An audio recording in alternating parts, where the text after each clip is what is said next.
नमस्कार। अजय चतुर्वेदी। भारतीय जनता पार्टी और राष्ट्रीय स्वयंसेवक संघ और उससे जुड़े उसके आनुषंगिक संगठनों की ओर से बार बार एक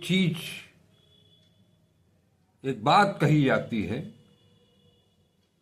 कुछ सालों पहले तक आरएसएस, बीजेपी और उसके आनुषंगिक संगठनों की तरफ से कहा जाता था कि हिंदू अपनी आबादी बढ़ाएं क्योंकि हिंदू खतरे में है, हिंदुस्तान खतरे में है, हिंदुत्व खतरे में है।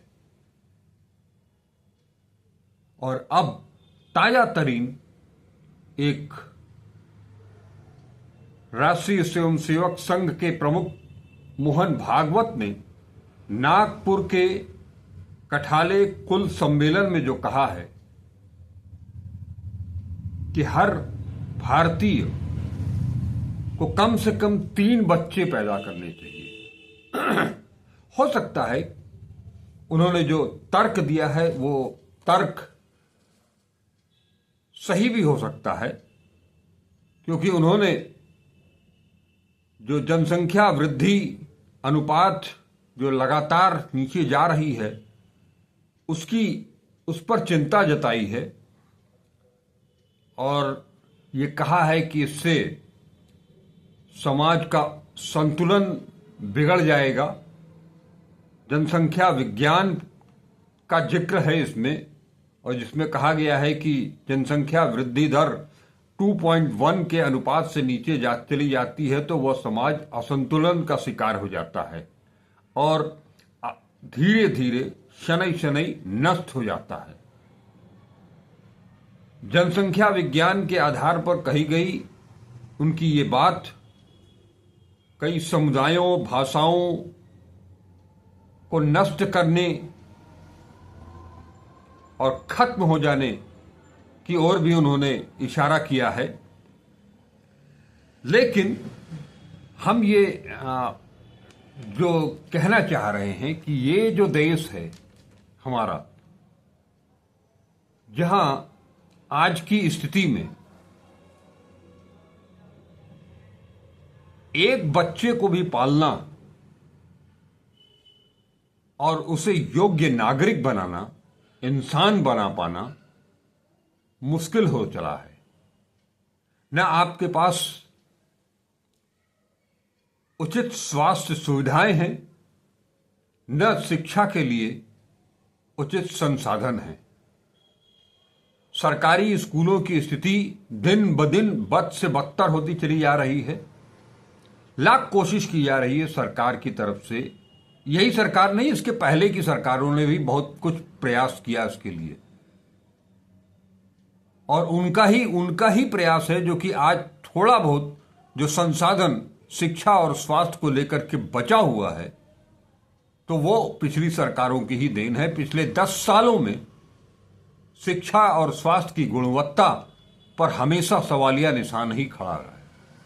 और आलम यह है आज की तारीख में, पिछले 10 सालों में इस सरकार ने जो किया है, उस सरकार ने सबसे पहली चोट अगर किसी के ऊपर पहुंचाई है तो वो आम जनता है, मध्यम वर्गीय जनता है, निम्न मध्यम वर्गीय जनता है। आप सहज अनुमान लगा सकते हैं कि जिस देश में 80 करोड़ लोगों को मुफ्त राशन दिया जा रहा हो 5 किलो, उस देश की शिक्षा और स्वास्थ्य का क्या हाल होगा। लगातार जो कारपोरेट घरानों को, पूंजीपतियों को, अरबपतियों को, खरबपतियों को लगातार जो उन्हें अपना मुनाफा कमाने के लिए हर तरह की सहूलियत दी जा रही है, सब कुछ हर चीज का निजीकरण होता चला जा रहा है। शिक्षा का निजीकरण, स्वास्थ्य का निजीकरण, पानी का निजीकरण, बिजली का निजीकरण, हवाई सफर, रेल सफर, पानी के जहाज का सफर, सब कुछ महंगा, सब कुछ निजी हाथों में। आलम यह है कि साधारण आदमी का बच्चा न स्कूल जा सकता है और न अच्छी तालीम अर्जित कर सकता है। अगर बीमार पड़ जाएं तो आपको प्राइवेट हॉस्पिटल में ही जाने पड़ेंगे, क्योंकि सरकारी अस्पतालों में न तो मानक के अनुसार डॉक्टर हैं, न पैथोलॉजिस्ट हैं, न अन्य मेडिकल कर्मचारी हैं। यही हाल शिक्षा का है। साधारण से साधारण प्राइवेट स्कूल में 5 से 10 हजार रुपये महीने की फीस लगती है। उसके अलावा एक्स्ट्रा करिकुलर एक्टिविटीज के नाम पर हर महीने आपसे कुछ न कुछ दोहन होता रहता है। उससे क्या फायदा होता है ये वो स्कूल प्रबंधन ही जाने।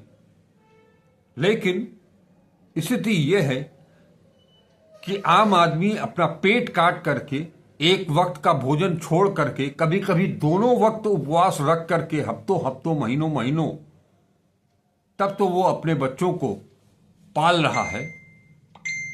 न उसे कायद शुद्ध दूध मिलता है, न शुद्ध पानी मिलता है, न शुद्ध हवा मिलती है, न दवा मिलती है। खेल के मैदान लगातार खत्म होते चले जा रहे हैं। खेल के मैदानों के नाम पर जो जीर्णोद्धार किया जा रहा है, उसमें अनाप शनाप ढंग से उसे तैयार करके मनमाना शुल्क वसूला जा रहा है। चारों तरफ केवल वसूली वसूली वसूली। और ऐसे में 3 बच्चे पालिए, कहां से पालिए? कौन इसका खर्चा देगा? सरकार देगी या राष्ट्रीय स्वयंसेवक संघ देगा?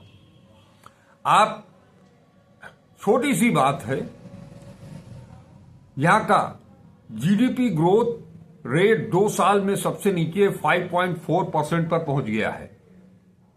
भारतीय अर्थव्यवस्था तब तरक्की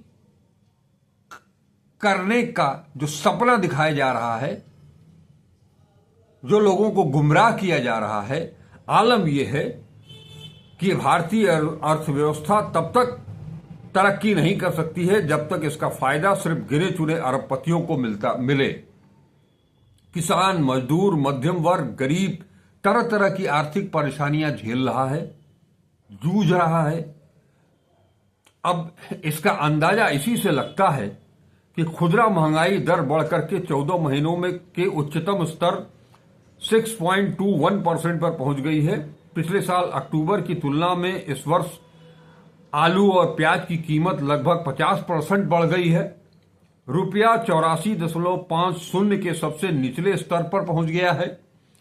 बेरोजगारी पहले ही 45 वर्षों का रिकॉर्ड तोड़ चुकी है। पिछले 5 सालों में मजदूरों, कर्मचारियों और छोटे व्यापारियों की आमदनी या तो ठहर गई है या काफी कम हो गई है। आमदनी कम होने से मांग में भी कमी आई है। 10 लाख से कम कीमत वाली कारों की बिक्री में हिस्सेदारी घटकर 50% हो गई है, जो 2018-19 में 80% थी। सस्ते घरों की कुल बिक्री में हिस्सेदारी घटकर करीब 22% रह गई है, जो पिछले साल 38% थी। एफएमसीजी प्रोडक्ट्स की मांग पहले से ही कम होती जा रही है। कारपोरेट टैक्स का हिस्सा पिछले 10 सालों में 7.7% कम हुआ है, जबकि इनकम टैक्स 11% बढ़ा है। नोटबंदी और जीएसटी की मार से अर्थव्यवस्था में मैन्युफैक्चरिंग का हिस्सा घटकर 50 वर्षों से सबसे कम महज 13% रह गया है। ऐसे में नई नौकरियों के अवसर लगभग खत्म हो चुके हैं। लिहाजा भारत की अर्थव्यवस्था के लिए एक नई सोच और बिजनेस के लिए एक नई डील उसका अहम भाग है। सबको समान रूप से आगे बढ़ने का अवसर मिलेगा, तभी हमारी अर्थव्यवस्था का पहिया आगे बढ़ेगा। ये कहना है राहुल गांधी का, नेता प्रतिपक्ष। राहुल गांधी एक अर्थशास्त्र के विद्यार्थी भी हैं, वो केवल नेता नहीं है। इसलिए मैंने उनका ये उदाहरण, उनका ये ट्वीट आपको पढ़ करके सुनाया।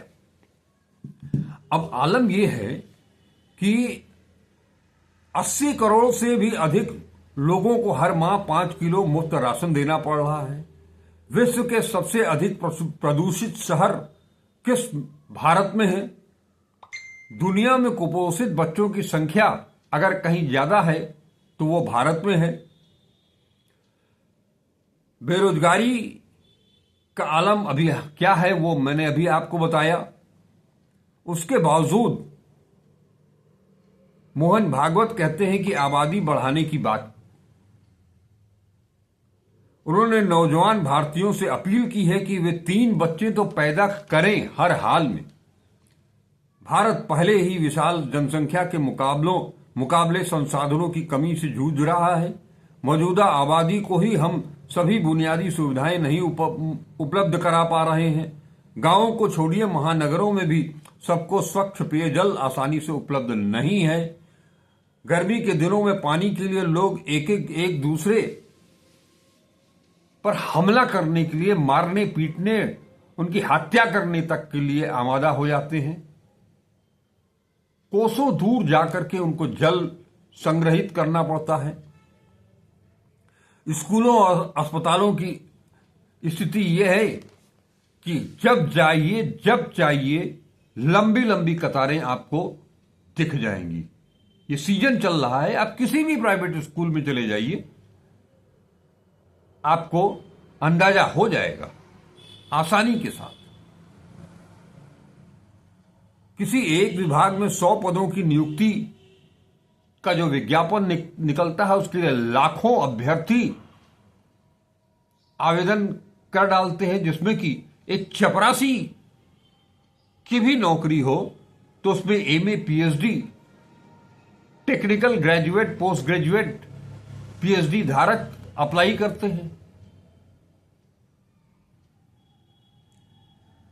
हालाम आबादी को बढ़ाने की बात, ऐसी स्थिति में हर चीज में अब ऐसे लोग चीन का उदाहरण देने लगते हैं। लेकिन क्या आपको पता है, वो कभी श्रम बल में आई गिरावट का अपनी अर्थव्यवस्था पर असर पड़ते देखकर उसने अब 1 के बजाय 2 बच्चे पैदा करने की छूट दी है, ऐसा कहा जा रहा है। चीन का उदाहरण पेश करने वाले लोग बड़ी आसानी से भूल जाते हैं कि वहां न सिर्फ दुनिया की दूसरी सबसे बड़ी अर्थव्यवस्था है, बल्कि उससे करीब 6 गुना बड़ी उसकी इकोनॉमी है। उसकी प्रति व्यक्ति जीडीपी भी हमसे 2.5 गुना है। उसके यहां गरीबी दर महज 5% है, हमारे यहां उससे 5 गुना ज्यादा। यह अपनी आबादी में होने वाली बढ़ोतरी को कुशल नागरिक बनाने में पूरी तरह सक्षम है। हम तो मौजूदा नौजवानों को ही काम नहीं दे पा रहे हैं, फिर वे अपने बच्चों को क्या खिलाएंगे, कहां पढ़ाएंगे। चारों तरफ निजीकरण का बोलबाला है, जो भविष्य में बढ़ना ही है, घटना नहीं है। वे कैसे बच्चों की मांगी फीस भरेंगे। लेकिन मोहन भागवत और उनके अनुयायी लगातार इस पर उनका समर्थन करते चले आ रहे हैं। जब से उन्होंने ये कहा है, तब से बाकायदे मैंने बताया जा रहा है कि जापान, रूस, चीन आदि देशों का उदाहरण देकर के कि हमारी आंखों के सामने है, वैज्ञानिक तरक्की और बेहतर स्वास्थ्य सुविधाओं ने दुनिया के तमाम देशों में जीवन प्रत्याशा दर में अच्छी खासी वृद्धि की है। जापान में जीवन प्रत्याशा दर जहां 88 साल हो गई है, तो चीन में यह करीब 79 साल है।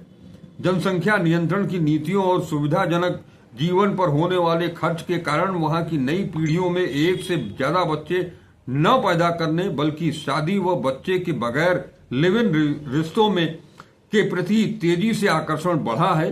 नतीजतन अब वहां बुजुर्गों की संख्या में तेजी से बढ़ोतरी हो रही है। इस कारण न सिर्फ इन देशों में कामकाजी आबादी का संतुलन बिगड़ गया है, बल्कि अकेली संतान पर बुजुर्गों की देखभाल का भार भी बढ़ता जा रहा है। उन्हें माता पिता के साथ साथ दादा दादी नाना नानी की सेवा का अतिरिक्त दायित्व भी उठाना पड़ रहा है। ऐसे में इन देशों की सरकारों को न सिर्फ अपनी पुरानी नीतियां बदलनी पड़ी, बल्कि अब वे युवाओं को शादी करने और परिवार बढ़ाने के लिए तरह तरह के प्रलोभन दे रही हैं। हर बात को माने आप चीन, जापान, रूस की बात करते हैं, क्या उस तरह की सुविधाएं भारत में हैं? मेरा मानना है कि 10 साल पहले जो सुविधाएं इस देश में थीं, आज वो भी छीन ली गई हैं। ऐसी स्थिति में मैंने पहले ही कहा कि एक बच्चा पालना मुश्किल हो रहा है। उनको पढ़ाना लिखाना, उनकी परवरिश करना, उन्हें अच्छे संस्कार देना, उन्हें अच्छी शिक्षा देना, उन्हें अच्छा स्वास्थ्य देना भारी पड़ रहा है। ऐसे में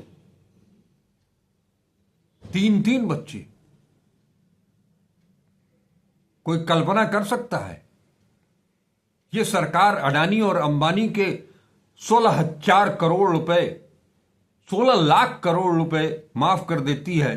क्या आज तक किसी ने सुना है कि किसी बच्चे का एजुकेशन लोन भी माफ किया गया हो?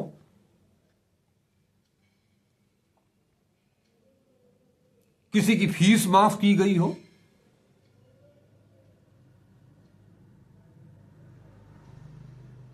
जेब में अंटी में दुअन्नी भी नहीं है और सपना दिखा रहे हैं खरबों का। मोहन भागवत से मेरी अपील है कि कम से अपनी बातों को सामने रखने के साथ साथ अपनी सरकार पर पहले ये दबाव बना करके वो मूलभूत सुविधाओं को बढ़वावें। जो निजीकरण का सिलसिला लगातार बढ़ता चला जा रहा है, उस पर अंकुश लगाने की कोशिश करवावें। संविधान की और झांक करके देखें कि उसमें क्या लिखा गया है, क्या कहा गया है, कैसे देश को संपन्न और सुखी बनाया जा सकता है।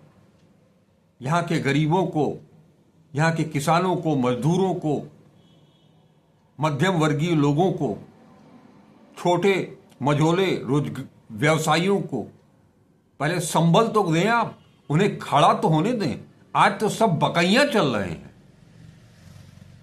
घुटने के बल रेंग रहे हैं। वहां आप 3-3 बच्चे,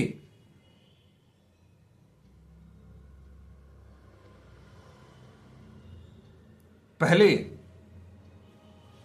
आप अपने गिरबान में झांक करके देख लीजिए। उसके बाद देश की आबादी बढ़ाने के लिए ये दरअसल जो मोहन भागवत ने कहा है, जो जनसंख्या वृद्धि का जो उन्होंने तर्क दिया है, जो उन्होंने असंतुलन की बात की है, वो सब एक मुखौटा है। दरअसल वो साफ साफ कह नहीं पाए जो उनके पूर्ववर्ती वक्ता कहते चले आए हैं कि हिंदुत्व खतरे में है, हिंदुओं की आबादी कम हो रही है, इसलिए हिंदू आबादी में बढ़ोतरी होनी चाहिए, लिहाजा बच्चे पैदा करें। लेकिन वो भूल जाते हैं कि ये देश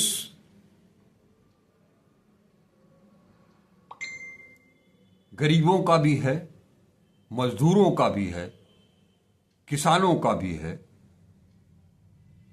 दिहाड़ी पर काम करने वालों का भी है।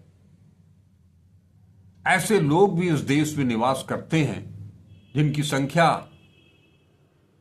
उन पूंजीपतियों से कहीं ज्यादा है, उन खरबपतियों से कहीं ज्यादा है।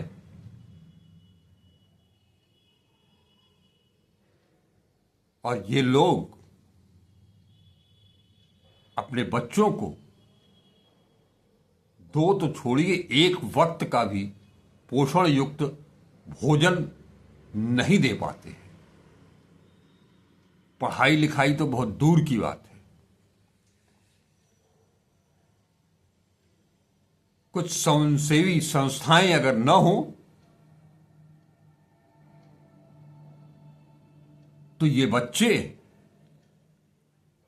ककहरा भी नहीं सीख पाएंगे, और आज की तारीख में इनकी तादाद लगातार बढ़ती जा रही है। क्या आप इस तरह के भारत को बनाना चाहते हैं? ऐसे नागरिक पैदा करने चाहते हैं जो जीवन पर्यंत झंडा ढंडा ढोते रहें पॉलिटिकल पार्टीज का, नारेबाजी करते रहें, गाली गलौज करते रहें, अल्पसंख्यकों को दबाने की कोशिश करते रहें, डराने की कोशिश करते रहें। इससे बेहतर होगा कि मोहन भागवत अपने संगठन को और अपनी सरकार को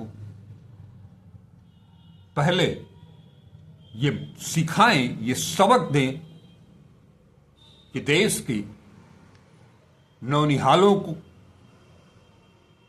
को अच्छी पढ़ाई, अच्छी तालीम और अच्छे स्वास्थ्य की व्यवस्था, अच्छा भोजन, पोषक भोजन, उसकी व्यवस्था करें। नमस्कार, अजय चतुर्वेदी।